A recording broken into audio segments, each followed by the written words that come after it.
gumaysiga qarniga 21aad muslimiinta Igor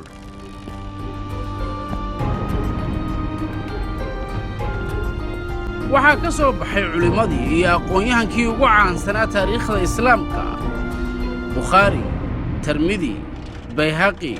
Ibn Zina, Al-Khawarizmigii xisaabta caanka ku ahaa garyaqaan Cabdullaahi Mubaarak oo baal dahaba kaga jira taariikhda islaamka iyo culimo kale oo aad u badnaa.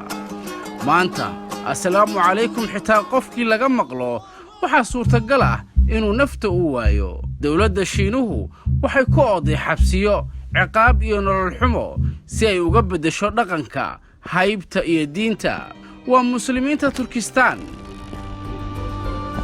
ka mid noqo macaamiisha adeegga dhaweeye oo hel adeeg taksi oo raqiis ah. Turkistaanta bari ee loo yaqaan Igor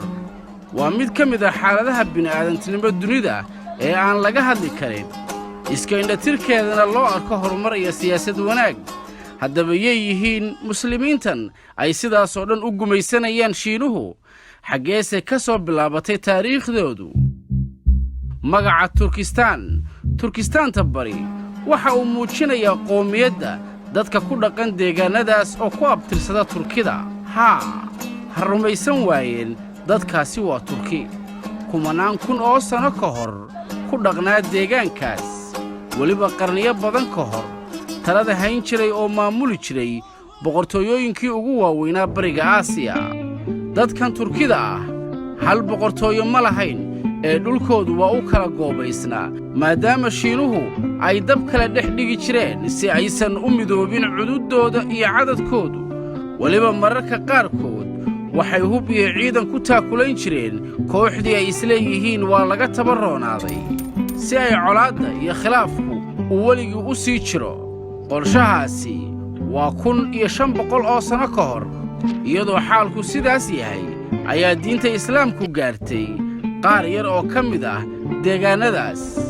sannaddii 96 hijriyada, iyadoona Shiinuhu ay si cad ula soo safteen qabiilada Turkida ah ee dagaalka kula jiray muslimiintaas tirada yaraa. xaaladdaas waxaa soo afjaray sannadkii 751 ee tirsiga caalamiga ah hoggaamiye muslim ah oo lagu magacaabi jiray Siyaad binu Saalax, kadib markii uu dagaal taariikhi ah kaga guulaystay qabiilada islaam nacaybka waday iyo cutubyo ciidan Shiinays ah oo taakulaynayay. dagaalkan waxaa lagu dilay 50,000 oo Shiinays oo u hiilinayay Turkida aan muslimka ahayn, waxaana gacanta lagu dhigay 20,000 oo kale. taas ayaana soo afjartay in Shiinuhu ay mar dambe la kala saftaan qabiilada Turkida ah ee deganaa bariga Turkistaan. intaas kaliya ma ahane, waxaa dhacay isbeddel kale oo taariikhi ah. sannadkii 1943 miilaadiyada waxaa diinta islaamka qaatay hoggaamiyihii boqortooyada Turkistaan Istok Bakar Khan, oo la sheegay inay la islaameen ku dhowaad 1 milyan oo qof markii uu diinta islaamka qaatay. sidaasna waxaa ku bilaabatay midnimo iyo awood xooggan oo ay yeeshaan qabiiladaas walaalaha ah. maanta xaalku sidaas ma ahan, waa mid aad u murugo badan. dadka deegaankaasi waxay la nool yihiin mid ka mida tacadiyada ugu weyn dunida qarnigan. malaayiin ka mida waxaa dawladdu Shiinuhu ay ku haysaa xabsiyo ay ku tilmaantay fariisimo dhaqan celineed oo la doonayo in lagaga saaro diinta islaamka, iyagoo ciqaab adag iyo ganaax lagu hayo. deegaankaas waxaa lagu tilmaamaa inuu yahay deegaanka dunida ugu askarta badan, ilaa xad ay gaartay halkii qof oo muslim ahba uu daba taagan yahay askari Shiinays ah. waxaa lagu khasbaa muslimiintaas inay khamriga cabbaan, hilibka khansiirka cunaan. xilliga soonka khasab ayaa lagu afuriyaa. waxaa ka mamnuuc ah in gobolkaas la geeyo kitaabka qur-aanka kariimka. waxaa ka mamnuuca raggoodu inay garka daystaan, wadarna u kulmaan iyadoo aan ciidanku ogayn. waxaaba ka sii daran in meel kasta kamarado loogu xidhay guryahooda, xafiisyadooda, waddooyinka iyo meel kasta. kamaradahaas oo lagu diiwaangeliyey wejiga iyo xogta qof kasta si loo xakameeyo dhaqdhaqaaqooda iyo xorriyaddooda. markii ay taleefan isticmaalayaan waxaa waajib ku ah in loogu shubo barnaamij lagu dhegaysanayo hadalkooda, lagulana soconayo dhaqdhaqaaq kasta oo ay ka samaynayaan internetka. haddaba sidee shiinuhu gacanta ugu dhigeen turkistaanta bari si cad looma tilmaami karo xilliga rasmiga ee shiinuhu ay gacanta ku dhigeen gobolkaas oo cabbirkiisa dhuleed lagu qiyaaso 1,800,000 oo kilomitir oo ah laba jibbaar cabbirka dhuleed ee dalka Masar ama ku dhowaad wadarta dhulka dhammaan dawladaha khaliijka carabta ee 6 ah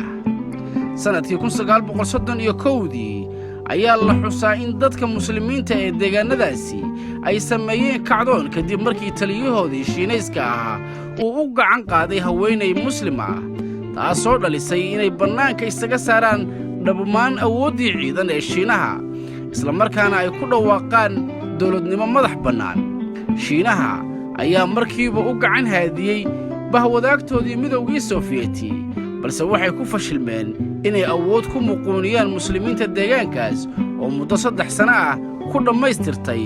dawladnimo iyo madax bannaani nasiib darro shiinaha ayaa soo adeegsaday qaar ka mid ah dadka iyo qabaa'ilka deegaanka waxayna dib u soo ceshadeen talahayntii iyo gacanku-hayntii gobolka sannadkii 1934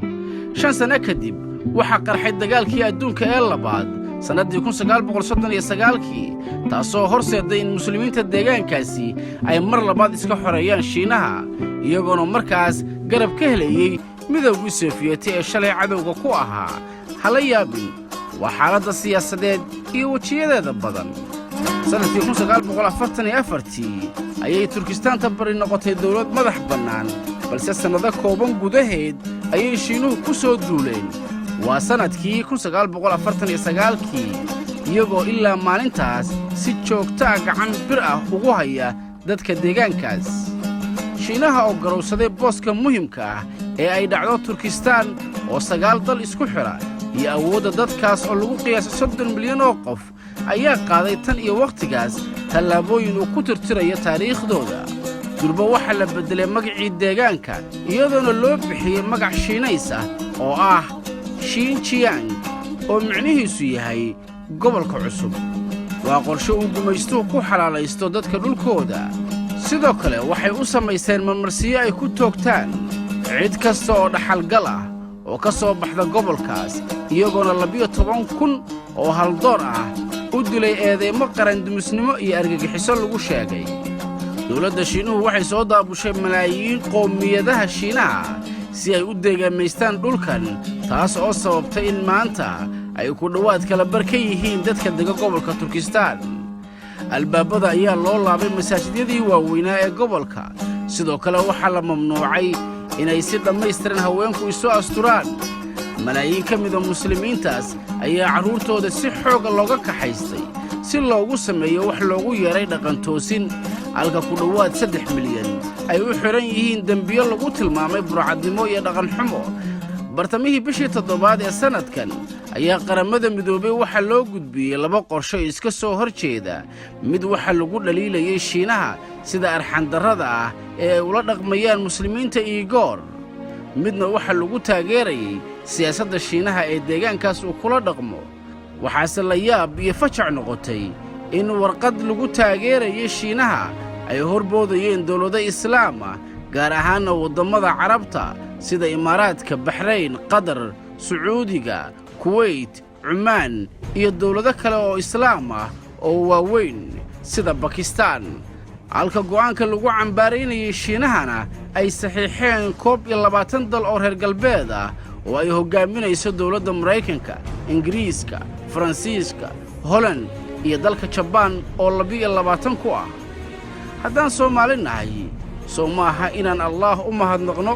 maadaama aan xor u nahay diinteenna cibaadadeenna muslimiintaasna aan u ducayno in eebba ka saaro dhibta ay ku jiraan diyaarinta warbixintan waxaan uga mahad celinaynaa maxamuud albashiiri waxaana soo jeedinaya cabdirasaaq jubba intaan dib u kulmayno sidaas iyo nabadgelyo